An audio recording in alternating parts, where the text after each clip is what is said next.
Before we begin tonight's story, tell me, where are you watching from?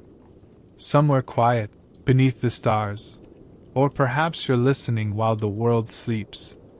Wherever you are, take a deep breath. Let the sound of the night settle around you, the stillness of moonlight, the soft hum of the earth. Tonight we travel to a place caught between worlds. A place where the veil between mortal and spirit is as thin as a strand of silk. They say that under a full moon, the sky opens like a mirror, and the spirits of the air descend to bathe in the silver lakes below. Among them were the Swan Maidens, radiant beings with feathers so white they shimmered like frost. Their laughter like distant bells carried by the wind. But this story is not only about magic. It is a story of love found and love lost. A lonely hunter wanders through the forest. He has known little joy in his life, until one night, he follows the moonlight to a hidden lake, and finds a vision so beautiful, it steals the breath from his chest. But beauty, as the old tales say, is never without cost. And to love something born of magic is to risk losing everything you are. So, wherever you are listening, settle in, dim the lights, let your heart slow to the rhythm of the story. Because tonight, we begin the legend of the Swan Maidens. In the far northern woods, where the trees grow tall enough to touch the clouds, there lived a young hunter named Aaron. He was not a man of renown nor fortune, but one born from the quiet struggle of surviving each passing season. His hands were calloused, his coat worn thin, and his life measured not in years of joy, but in the distance between hunger and the next small victory over it. From dawn until dusk, he wandered the endless forest. He hunted deer, gathered roots, and sometimes stared for hours into the mist that clung to the pines. He often thought the forest was alive, that it whispered to him through the wind in the leaves, though he could never tell whether it was in comfort or warning. One cold autumn night, as the moon began to rise full and white above the world, Aaron realized he had strayed farther than he had ever gone before. The trees seemed older here, their trunks knotted with age and covered in silver moss that caught the light like frost. There were no sounds of crickets, no rustle of foxes in the underbrush, only the soft, distant murmur of water. He followed it. Through twisted roots and narrow paths, he moved as if drawn by something beyond reason. The air grew colder, thinner, until the forest opened like a curtain. And there, beneath the watchful glow of the moon, lay a lake. It was unlike any lake Aaron had ever seen. Its surface shone like polished glass, perfectly still, reflecting the sky so clearly that he felt he could fall into it, and never touch the bottom. Mist floated just above it, curling in faint ribbons that glimmered silver blue under the light. And on the far shore, he saw movement, faint, graceful shapes swaying between the reeds. He crouched low, instinct guiding him to silence. Then his eyes adjusted, and he realized what he was seeing. They were women. Not ordinary women, but creatures of impossible beauty, skin pale as the moon, hair flowing like strands of starlight. They laughed softly as they undressed at the edge of the water, laying down their robes of white feathers that shimmered with an inner light. Aaron's breath caught in his chest. He remembered the old stories whispered by firelight in the village, tales of Swan Maidens, spirits who came to earth to bathe under the moon before returning to the heavens at dawn. No mortal was meant to see them. And yet here he was, caught between awe and fear, unable to turn away. He watched as they stepped into the lake, and one by one, the women transformed, their forms dissolving into clouds of feathers as radiant wings spread wide. They glided over the water, singing in voices that shimmered through the still night like a dream. Aaron could hardly breathe. It felt as though the forest itself had fallen silent to listen. But then his gaze found one who lingered near the shore. Her hair was pale gold, her eyes distant and soft, as though she carried sorrow even in her joy. When she smiled faintly at the reflection of the moon, Aaron's heart trembled, a feeling he could not name, only know. He did not mean to step forward, but the world seemed to pull him closer. The ground beneath him cracked faintly underfoot. A few leaves crunched. The sound echoed louder than thunder in his ears. The nearest swan raised her head sharply. The laughter ceased. All at once, the forest was still again, and Aaron froze where he stood. The maidens froze mid-dance, their white wings casting pale shadows over the lake. For a breath, all sound vanished. The forest, the air, even the moon seemed to wait. Aaron's instinct screamed to flee, yet something stronger rooted him. His gaze fell to a robe lying upon a stone, white feathers, glimmering faintly with the moon's touch. He knew it belonged to the pale-haired maiden who lingered near the shore. He should have turned away. But the forest held its breath, and curiosity burned too bright. He crept closer until his fingers brushed the robe. It was lighter than mist and warm with another's life. A cry broke the stillness. The maiden turned. In one heartbeat, the others scattered, taking flight in a rush of wings and silver light. Feathers spiraled upward and melted into the stars. All but one vanished. She remained, standing in the shallows, human now, trembling. "Please," she whispered, "do not take that." Aaron clutched the robe to his chest. "I mean no harm. You have my wings," she said softly. "Without them, I cannot follow my sisters."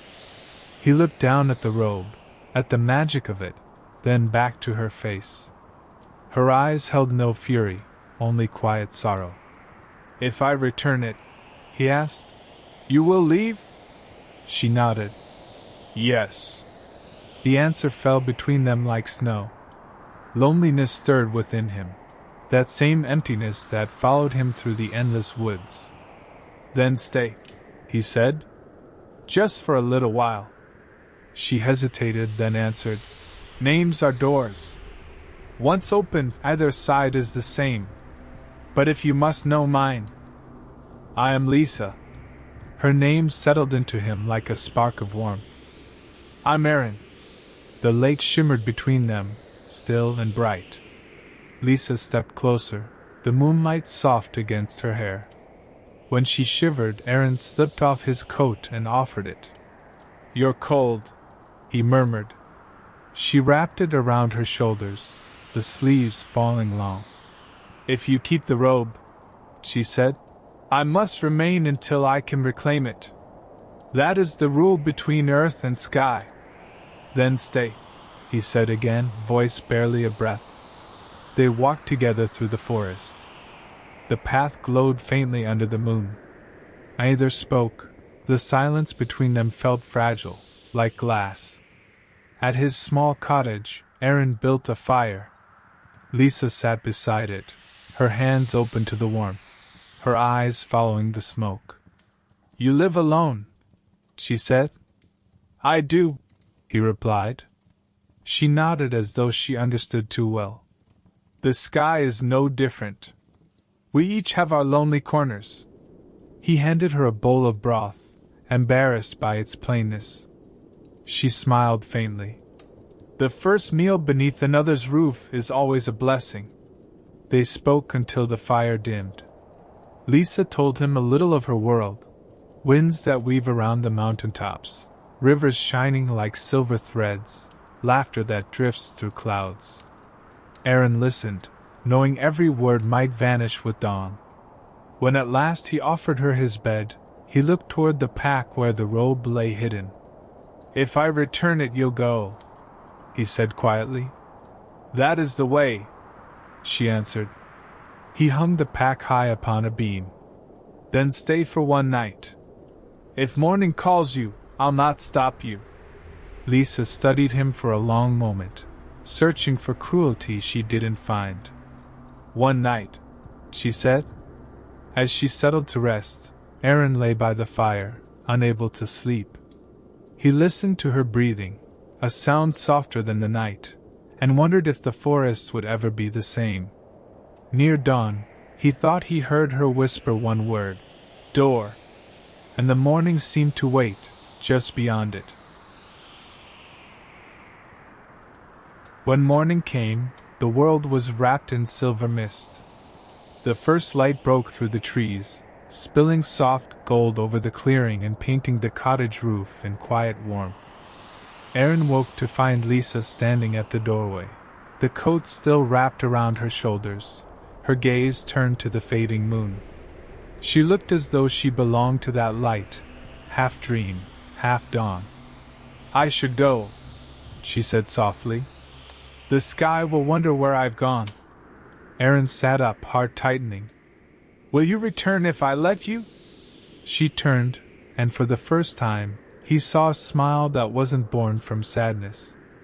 "That depends," she said. "Do mortals always ask questions they don't want the answers to?" He laughed quietly, the sound awkward, human. "Only the lonely ones."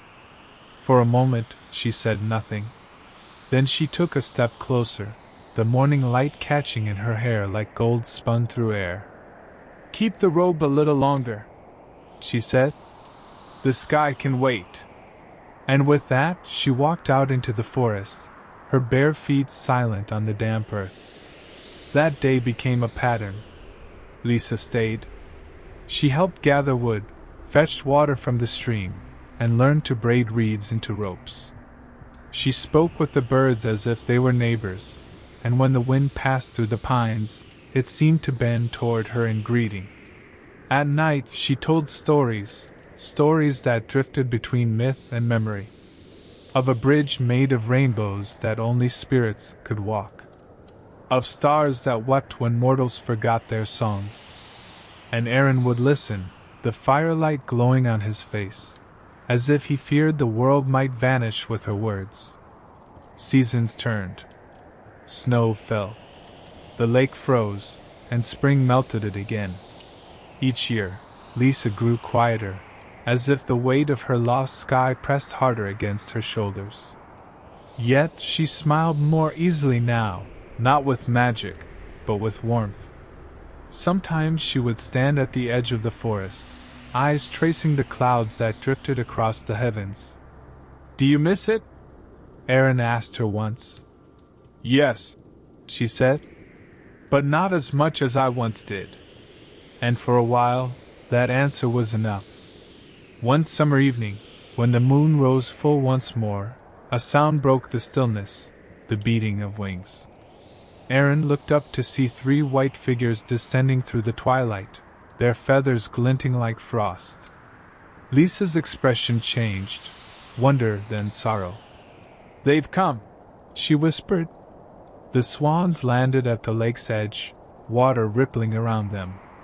As they stepped ashore, the glow around them dimmed, and one spoke in a voice that shimmered like glass.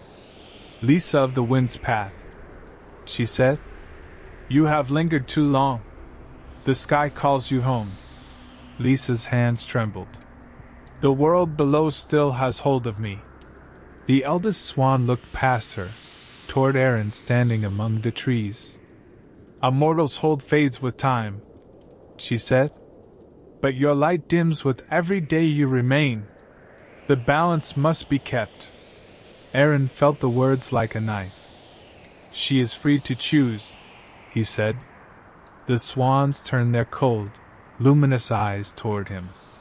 "No mortal can keep what belongs to the sky," the eldest said. "Would you have her fall into dust for your sake?" Lisa stepped between them. "Enough." Her voice held both grief and defiance. "My wings are bound to the robe. I will decide when to wear it again."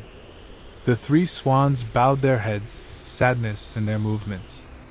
"Then we will wait. But not forever."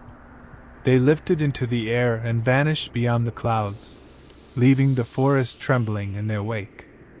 When they were gone, Lisa sank to her knees by the lake. Aaron came to her side, unsure whether to speak. "They'll come again," she said quietly. "Next time, they won't ask." Aaron reached for her hand, but she drew away, her eyes glimmering with tears that did not fall. "You don't understand, Aaron. The longer I stay, the more the sky forgets me. Soon I won't belong to either world." "Then stay where you're loved," he said. She smiled faintly. "Love doesn't stop the stars from setting." The wind rose, carrying her words into the trees, and for a moment, it felt as though the forest itself grieved with them. After the swans vanished, the nights grew heavy. Lisa no longer sang when the moon rose. She spent long hours outside, staring at the stars until her breath turned white from the cold. Aaron would watch from the doorway, wanting to speak, to bridge the silence that stretched wider with each passing day. One night, he found her sitting by the lake. The surface of the water was dark, reflecting only slivers of starlight. The air smelled of pine and rain. He knelt beside her, wordless. "They will return soon," she said without looking at him. "The sky does not wait twice." Aaron's throat tightened. "You could hide. We could run deeper into the forest. They would never find you." She shook her head. "The wind knows my name. Even the leaves whisper it. There is no hiding from what you are." The calm in her voice frightened him more than anger ever could. "Then what of us?" he asked. "Do you regret staying?" Lisa turned toward him, her eyes soft with a sorrow he didn't yet understand. "No. I have known the warmth of a fire, the taste of bread baked by mortal hands, and the ache of laughter. Spirits envy such things." Her words cut deeper than any farewell. "Then stay," he pleaded. "Stay and let the world envy you instead." She smiled faintly. "Aaron, if I stay, I will fade. You would wake one morning to find nothing but feathers where I once lay." He reached for her hand, but she drew away. "There must be another way," he said. "Perhaps," she whispered. "But it would not be kind." They sat together in the quiet. The night hummed softly with unseen life, crickets, wind through the reeds, the distant cry of an owl. Lisa rested her head against his shoulder, and for that single moment, the world felt still, caught between heartbeat and breath. The next day, clouds gathered thick over the forest. A storm brewed on the horizon, the kind that split the sky with light and tore the calm from the world. Lisa moved about the cottage like someone half awake. She folded Aaron's spare blanket, swept the hearth, and lingered over every object as though trying to memorize it. When Aaron returned from setting traps along the ridge, he found her at the table. The feathered robe lay before her. He froze. "What are you doing?" Her hands rested lightly on the fabric. "I wanted to see it once more," she said. "To remember what it felt like to belong." Aaron stepped closer. "You belong here now." "Do I?" she asked quietly. "Look at me, Aaron. The forest does not age me. My shadow never fades. I walk where no footprints remain. I am not of this place." "Then let me come with you," he said suddenly, the words breaking free before he could stop them. Lisa's eyes widened, not with surprise but with sorrow. "The sky would not take you. It is not meant for mortal hearts." "Then I'll climb until I reach it," he said. "If you must return, I'll find a way to follow." She rose and stepped toward him, her expression tender. "You would climb until your body broke and still fall short. The world above is not kind to those who bleed." He looked away, his jaw tightening. "Then let me keep your robe. Just for one more night." Lisa hesitated, then nodded. "One night. And then I must choose. The storm broke at dusk. Rain fell hard against the roof, the wind wailing like a chorus of voices. Inside, the fire burned bright, throwing light across the room. Aaron and Lisa sat close, the robe folded neatly between them. "Do you hate me?" he asked at last. Her head turned slowly. "For what?" "For keeping you from the sky." Lisa's expression softened. "No, Aaron. You didn't take me from it. You showed me what it means to fall." Thunder rolled above them. She reached for his hand and held it tightly. "Promise me something," she said. "Anything. When the dawn comes, do not follow." Aaron's heart pounded, the fire's reflection burning in his eyes. "I can't promise that." "Then at least remember me kindly." Lightning flared through the window. For a moment, it seemed the whole forest had turned to silver, and in that light, Lisa's face was both mortal and divine, as if two worlds had finally met in one fragile heartbeat. Lisa stood in the doorway, the feathered robe glowing faintly in her hands. Outside, the swans waited in stillness, pale wings bright against the deepening dusk. Aaron's chest ached. He wanted to speak, to plead, to promise anything, but the vow of silence he had made weighed heavy. So he stood there, frozen between hope and surrender. Lisa's fingers brushed the robe as though she feared it might vanish. Light shimmered across the feathers, flickering like a heartbeat. "The first time I fell from the sky," she said, her voice trembling, "I thought it was a punishment. But now I know it was mercy." She turned toward him. "It let me learn what it means to love something that can break." Aaron's voice cracked. "Then stay. Break and stay." A sad smile touched her lips.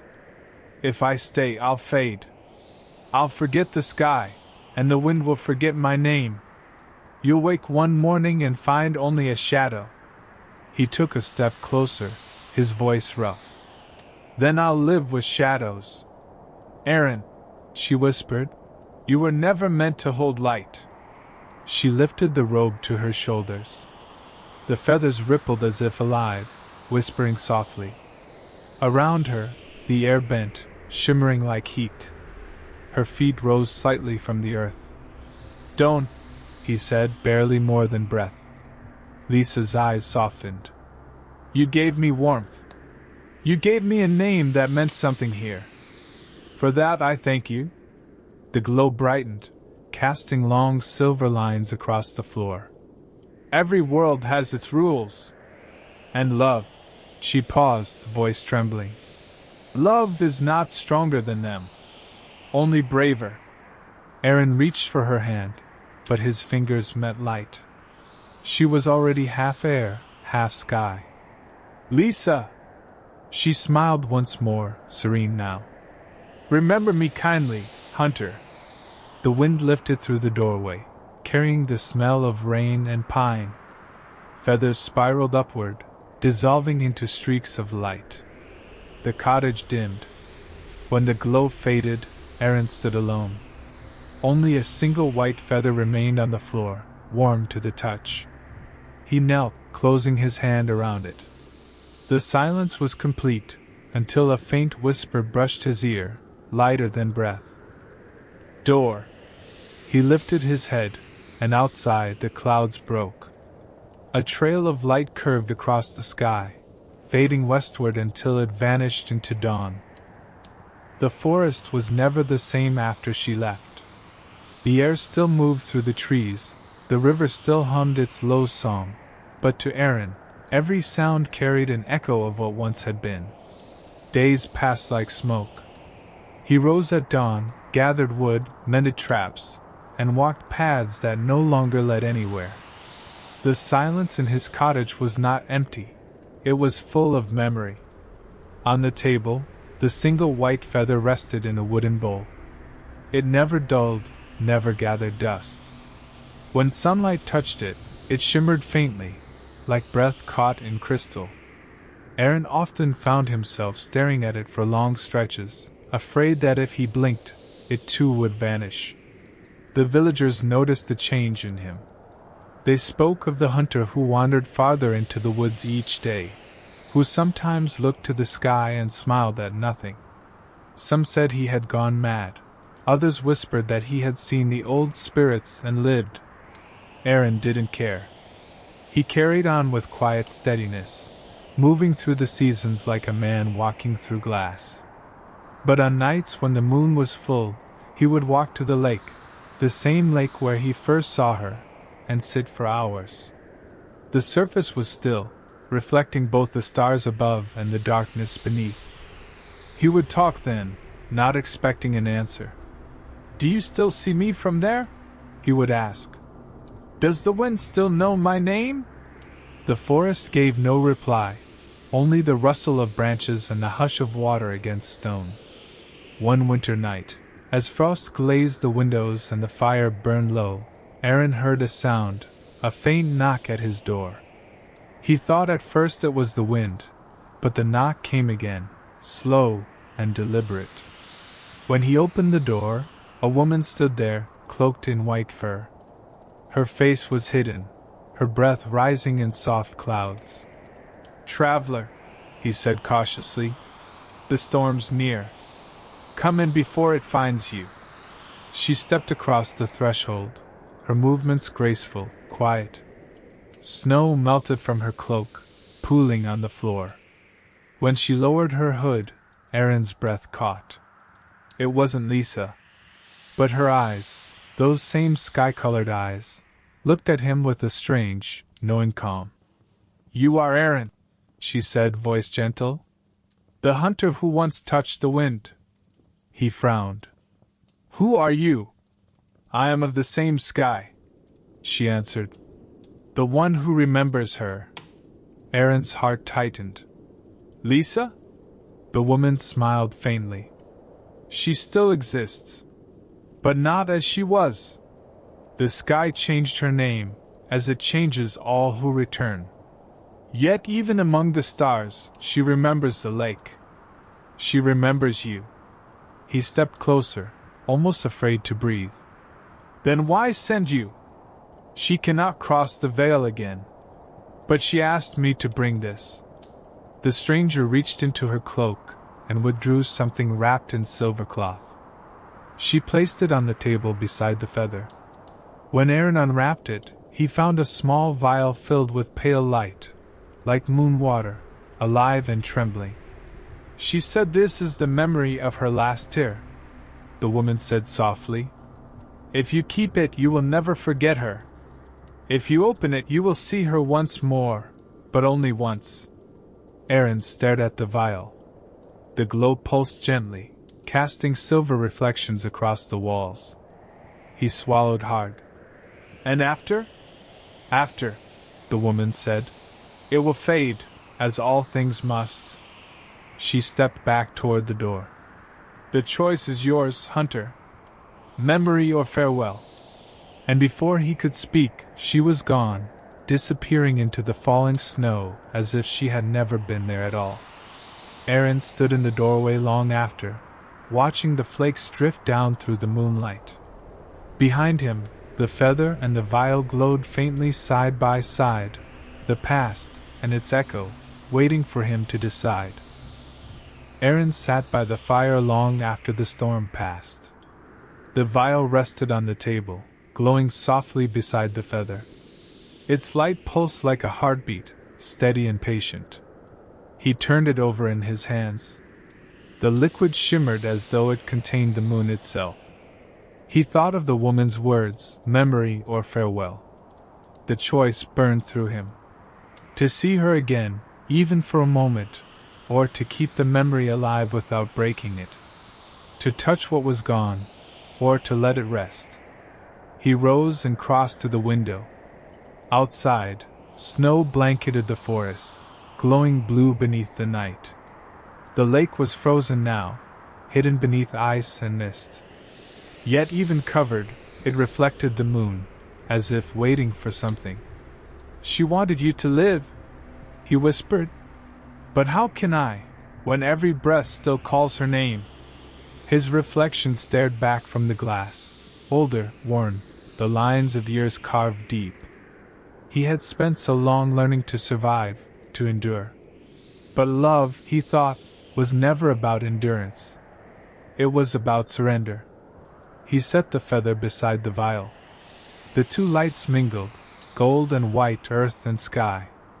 For a moment, it almost looked like they belonged together. Then, with trembling hands, he pulled the stopper free. A soft wind swept through the room, stirring the fire. Light spilled from the vial, filling the cottage with silver glow. The air shimmered. The shadows melted. And there she was. Lisa stood in the center of the room, her robe of feathers gone, her form half transparent, like light through glass. Her eyes held both warmth and distance, a presence remembered rather than lived. "Aaron," she said, her voice faint, like music carried by snow. He fell to his knees. "Lisa, it's you." She smiled gently. "A memory, nothing more. You shouldn't have opened it." "I had to," he said. "I had to see you." Her form flickered softly. "You never stopped seeing me. Every time the wind touched your face, every time the water stilled, I was there. That is what it means to remember." He reached out, and his hand passed through her light. "Will I lose you again?" She stepped closer, the glow around her dimming. "Not if you stop searching for me in the sky. I live here now." She pressed her hand to his chest. In the space between heartbeats, tears welled in his eyes. "I would have followed you, Lisa. I would have climbed to the edge of the world. And fallen," she said softly. "You are meant to walk, Aaron. The sky doesn't need you. But the world does." The light began to fade. Her form grew thinner, dissolving into mist. "Wait," he said, voice breaking. "Don't go yet." She looked at him one last time. "Every story ends the same way, Aaron. But endings are only doors. Don't forget that." And then she was gone, fading like moonlight at dawn. The vial lay empty. The feather beside it had lost its glow, turning pale and ordinary. The magic was spent. Aaron sat in silence. The wind brushed against the walls, no longer whispering her name, but carrying her warmth in its rhythm. Outside, the lake cracked softly under the thaw. The first bird sang somewhere deep in the trees. Aaron stood and opened the door.